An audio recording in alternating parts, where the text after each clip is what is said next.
नमस्कार विद्यार्थी मित्रांनो, आदर्शवादी मुळगावकर या पाठामध्ये पुन्हा एकदा तुमचे स्वागत। आज आपण कुमार भारती पाठ्यपुस्तकातील धडा क्रमांक 14वा अभ्यासणार आहोत आणि या धड्याचा हा सेशन क्रमांक 3 आहे। या पाठामध्ये लेखकाने सुमंत मुळगावकर यांच्या चरित्राचे वर्णन आणि गौरव या पाठाच्या माध्यमातून केलेला आहे। चला तर आता आपण प्रत्यक्ष पाठ्यपुस्तकाच्या सहाय्याने अभ्यासूया। पाठाच्या मागील परिच्छेदामध्ये आपण अभ्यासलं की मुळगावकर यांनी पुण्याचा कारखाना 1966 साली स्थापन केला होता, परंतु जवळजवळ 12 वर्ष मालमोटारीचे उत्पादन त्यांनी तयार केले नव्हतं। पण ह्या पाठीमागचं काय कारण असेल?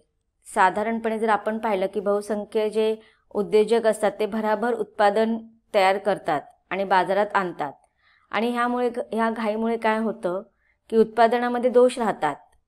कर्मचाऱ्यांना व अधिकाऱ्यांना सुद्धा अशाच वाईट सवय लागत राहतात।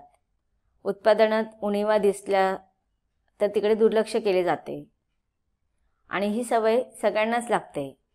अचूक काम करण्याची, काटेकोरपणे काम करण्याची इच्छा कोणामध्येच राहत नाही। उत्तम दर्जा हवा हा आग्रह पण हळूहळू उद्योजकांच्या मनामधून निघून जातो। पण अशी कंपनी खरंच पहिल्या दर्जाची कंपनी म्हणून बनू शकेल का? नाही। म्हणून मुळगावकरांनी प्रथम उत्पादनावरती भर दिलेला नाहीये। त्यांनी मूलभूत बाबी त्यांनी सगळ्या निर्माण करण्यावरती भर दिला आणि याचा पुढे मग ह्या टेल्को कंपनीला फार मोठा फायदा झाला। तर ह्या सगळ्या गोष्टीतून त्यांनी जवळजवळ 12 वर्ष ह्या सगळ्या गोष्टींचा अभ्यास केला आणि ह्या सगळ्या गोष्टीतून त्यांचा दूरदृष्टीपणा आणि त्यांच्यामध्ये असलेले कौशल्य आपल्याला पाहायला मिळते। मग कोणत्याही कंपनीच्या संचालकांना हे अवघड वाटणार होते, पण J.R.D. टाटा यांना याचे रहस्य माहीत होते।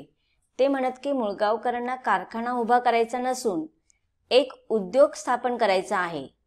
कारखाना व उद्योग यातील तफावत टाटा जाणत होते आणि म्हणून मुळगावकर यांना एक आदर्श उद्योग उभा करता आला।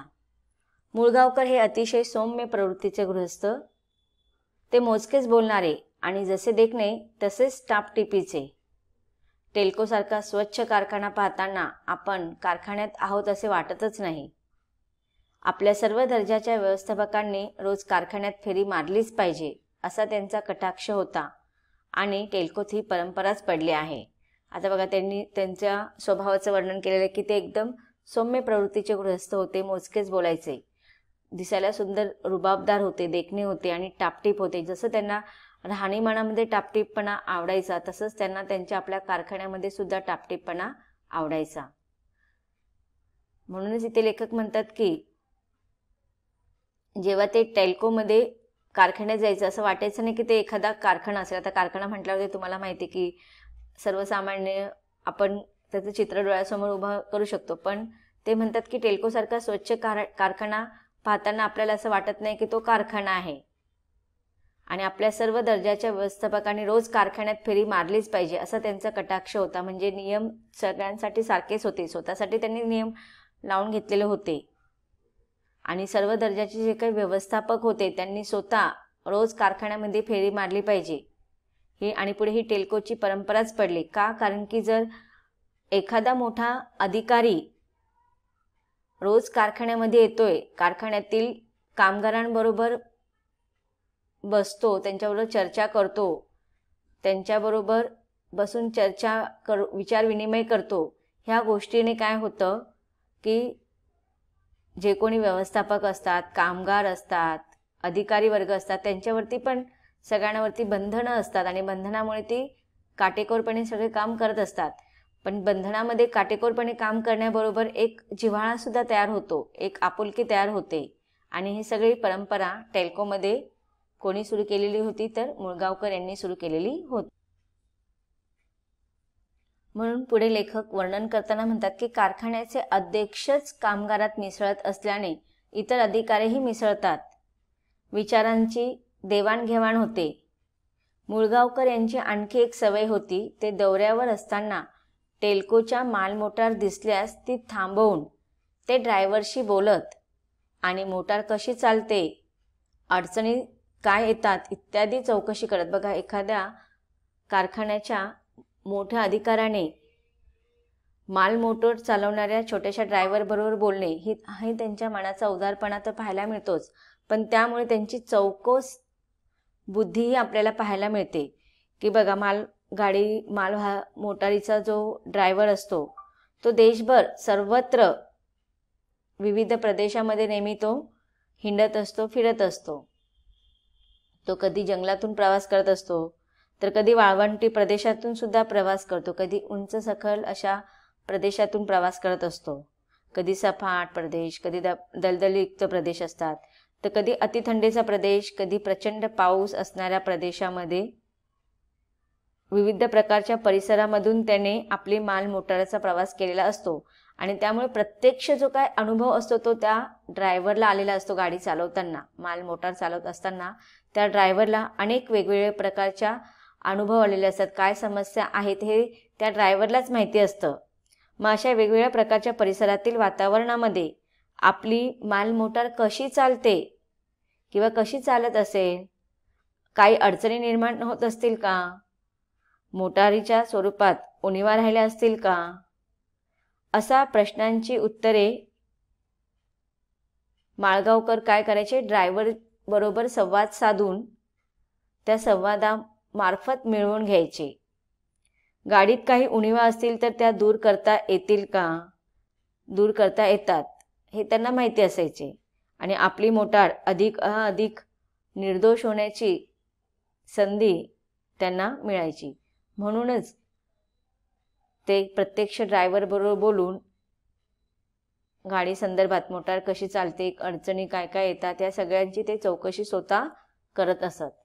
पुढे लेखक म्हणतात की केवळ एक व्यवसाय म्हणून मुळगावकर आपल्या कामाचा विचार करत नव्हते, तर त्यावर त्यांची श्रद्धा होती, त्याचा त्यांना ध्यास होता. आणि आपण जो माल काढतो तो अधिकाधिक सरस व्हावा, चांगला व्हावा, उत्तम दर्जाचा व्हावा यावर कटाक्ष असल्याने त्यांनी संशोधन विभागावर लक्ष केंद्रित केले होते.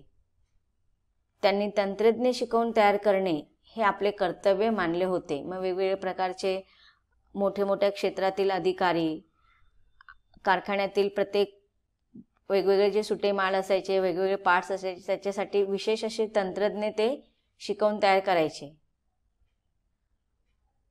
मोटारीच्या व्यवसायात त्यांनी दिलेली ही फार मोठी देणगी आहे. देशातल्या या व्यवसायात त्यांचे स्थान सल्लागार व मित्र असे होते. कारखाना आदर्श ठेवायचा तर काही निर्णय कठोरपणे घ्यावे लागतात. आता त्यांना माहिती आहे की एखाद्या उद्योजकाला जेव्हा एखादा उद्योग घडवायचा असतो, तो टिकवायचा असतो, त्यावेळेस त्याला आपल्या ह्या उद्योगाच्या संदर्भातील काही गोष्टी, काही निर्णय अत्यंत कठोरपणे घ्यावे लागतात. पण सौम्य प्रवृत्तीचे मुळगावकर तसा तो घेत. आता जर आपण पाहिलं तर त्यांचा जो स्वभाव होता तो अत्यंत सौम्य असा होता, साधा सरळ प्रवृत्तीचे ते होते. पण जेव्हा कारखाना आदर्श ठेवायची कोणतीही गोष्ट असेल, निर्णय घेण्याची गोष्ट असेल, तर त्याच्यामध्ये ते कधीच तडजोड करत नसेल. त्यावेळेस ते कठोरपणेच निर्णय घेत असेल की एखादी गोष्ट आपण भावनाने विचार न करता, भावनेच्या आहारी न जाता, पुढील भविष्यकाळातील काही गोष्टींचा विचार करूनच तो निर्णय घ्यावा लागतो. आणि तसाच तो मुळगावकर घेत. कारण आपल्या कारखान्यांची प्रतिष्ठा कशात आहे एवढाच विचार करून ते निर्णय घेत असत. त्यामुळे कठोर निर्णय घेणे सुद्धा सोपे जाते असे ते म्हणत. म्हणजे एखादा निर्णय जर तो कठोर निर्णय आपल्याला घ्यावा लागत असेल तर आपण आपल्या उद्योगाची प्रतिष्ठा, त्याचा मान सन्मान, त्याचा भविष्यातील त्याचा स्थान, या सगळ्या गोष्टींचा जेव्हा आपण विचार करू, भावनिक न होता आपण चाणाक्ष बुद्धीने विचार करू, तेव्हा निर्णय घ्यायला कठीण होत नाही. तो निर्णय सोप्या पद्धतीने घेऊ शकतो. तर ह्या सगळ्या परिच्छेदामध्ये लेखक आपल्याला श्री सुमंत सुरगावकर हे टाटा समूहातील टेल्को कंपनीचे व्यवस्थापकीय संचालक होते. ते टेल्कोचे यांच्या आदर्शवादी जीवनाचे मूल्य असलेले, ध्येय असलेल्या चरित्राचा गौरव करत असताना वेगवेगळ्या त्यांच्या जीवनाच्या पैलूंचं वर्णन इथे लेखकाने केलेलं आहे. एखादी कंपनी स्थापन करायची आणि तिचा नफा मिळवून द्यायचा एवढाच काय मर्यादित हेतू मुळगावकर यांनी मनात बाळगलेला नव्हता. जे काही करायचे ते सर्वोत्तम आदर्श प्रक्रिया अशी आदर्शच असला पाहिजे, हाच त्यांचा अंतिम ध्यास होता. कंपनीची इमारतीची रचना कशी करायची, कर्मचाऱ्यांना कसे घडवायचे, उत्पादन प्रक्रिया कशी आखायची, अंतिम उत्पादन ग्राहक स्नेही कशी करायची, ग्राहकांना ती पसंत पडली पाहिजे, ग्राहकांच्या मनात ती राहिली पाहिजे, या सगळ्या बाबतीत ते आदर्शवादीच होते. यामुळे टेल्को कंपनीने संपूर्ण भारतामध्ये एक उत्कृष्ट कंपनी म्हणून लौकिक मिळवलेले होते. शिवाय जागतिक पातळीवरही उत्कृष्ट कंपनी असा शिक्कामोर्तब केलेला होता. अशा या सुमंत मुळगावकर यांच्या व्यक्तिमत्वाचा, यांच्या कार्याचा, यांच्या स्वभावगुणांचा परिचय या पाठामध्ये लेखकाने आपल्याला करून दिलेला आहे. याबरोबरच हे कार्य करत असताना त्यांच्या जीवनामध्ये आलेले अनेक प्रसंग, की बघा त्यांनी जीवनाच्या प्रत्येक क्षणाला, सुरुवातीच्या काळामध्ये त्यांनी आपण पाहिलं की अगदी मंदीच्या काळामध्ये सुद्धा त्यांनी नोकरी करत असताना बिना वेतनचं काम केलं आणि अशा त्यांच्या जीवनाची सुरुवात झालेली होती. पण त्यांच्या कठोर अशा तपस्वी आदर्शवादी तत्वाने त्यांना एक टेल्को ह्या कंपनीच्या व्यवस्थापकीय संचालकाच्या पदापर्यंत नेऊन पोहोचवलं.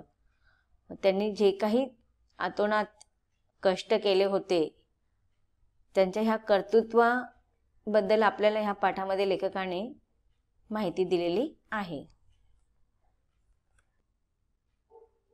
तर विद्यार्थी मित्रांनो, पाठाच्या या भागामध्ये आपण पाहिलं की सौम्य प्रवृत्तीचे मुळगावकर जेव्हा त्यांना कारखान्याच्या बाबतीत निर्णय घेण्याची वेळ यायची तेव्हा ते कठोर निर्णय घेण्यात दिरंगाई करायचे नाही. ह्या सर्वांचं वर्णन आपण पाठामध्ये शिकलो. उर्वरित पाठाच्या परिच्छेदाचा आपल्याला अभ्यास करायचा आहे, परंतु तो सगळा परिच्छेद आपण पाठाच्या पुढील सेशनमध्ये अभ्यासणार आहोत. धन्यवाद.